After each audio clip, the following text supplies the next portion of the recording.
ہماری موت ہوتی ہے تو کیا ہوتا ہے ہمارے ساتھ، روح کے ساتھ کیا ہوتا ہے، قبر میں کیا ہوتا ہے؟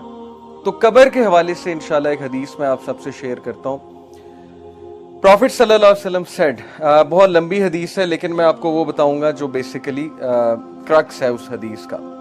اذا دخل المیت القبر، جب میت کو قبر میں لے جایا جاتا ہے، یعنی جب روح آسمانوں پہ جاتی ہے، اللہ تعالیٰ سے ملتی ہے. یہ حدیث میں آتا ہے کہ 7 آسمان چڑھتی ہے روح، پھر اللہ تعالیٰ تک لے جایا جاتا ہے، یعنی اللہ کو دیکھتی نہیں ہے لیکن اللہ کی پریزنس میں پیش کیا جاتا ہے. اور اللہ اگر اس سے راضی ہے تو اللہ کہتے ہیں اس کو لے جاؤ، میں اس سے راضی ہوں. اگر اللہ ناخوش ہے، راضی نہیں ہے، تو پھر کہتے ہیں کہ تھرو ہم، اس کو پھینک دو یہاں سے، اور پھر اونچائی سے اس کو پھینکا جاتا ہے روح کو قبر تک. تو جب میت کو قبر میں لایا جاتا ہے، یعنی اب اس کے سوال جواب شروع ہونے والے ہیں.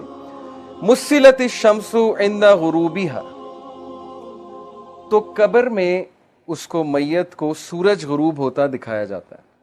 جیسے عصر کے ٹائم پہ نہیں آپ نے دیکھا سورج جب غروب ہو رہا ہوتا ہے ایک دم خیال آتا ہے کہ نماز پڑھنی ہے. فَيَجْلِسُ يَمْسَحُ عَيْنَيْهِ، تو وہ اپنی آنکھیں ملتا ہے.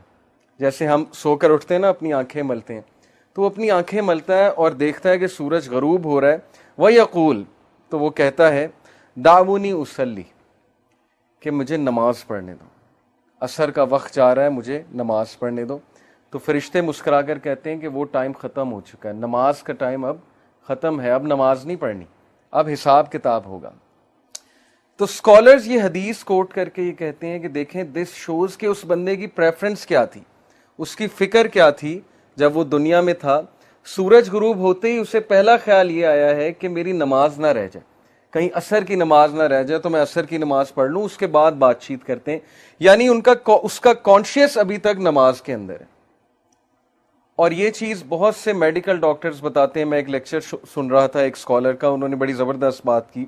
انہوں نے کہا کہ میں نے بہت سے ڈاکٹرز کو لیکچرز دیے ہیں، ڈاکٹرز میری محفل میں آتے ہیں، تو ڈاکٹرز نے مجھے خود بتایا ہے کہ جو لاسٹ کانشیسنیس میں بندے کی چیز ہوتی ہے نا، جو اس نے سب سے زیادہ دنیا میں کی ہوتی ہے، ڈیتھ کے ٹائم پہ وہی چیز نکلتی ہے. اور واللہ اس نے خود بتایا، ڈاکٹرز نے خود بتایا کہ کچھ جو مریض ہوتے ہیں وہ گانے گا رہے ہوتے ہیں، یعنی at the time of death گانوں کے لیرکس نکل رہے ہوتے ہیں. تو یہ میڈیکل سائنس بھی یہی بتاتی ہے کہ ہمارے نیورونز کے کنیکشنز سٹرونگ جب بن جائے نا کسی چیز کے حوالے سے، ظاہر ایک بندہ ایک خاص محفل میں بیٹھ رہا ہے، اس میں ایک خاص طرح کی باتیں سن رہا ہے یا کر رہا ہے، تو اس کے نیورونز کے کنیکشن ان باتوں کے مطابق بن جائیں گے، اور پھر اس کے کانشیسنیس میں وہی چیز ہوگی. اور جب بھی وہ انکانشیس ہونے لگے گا تو کانشیس کی وہی چیز ریپیٹ ہوگی جو اصل میں وہ کرتا ہے. یہ تو پکی بات ہے.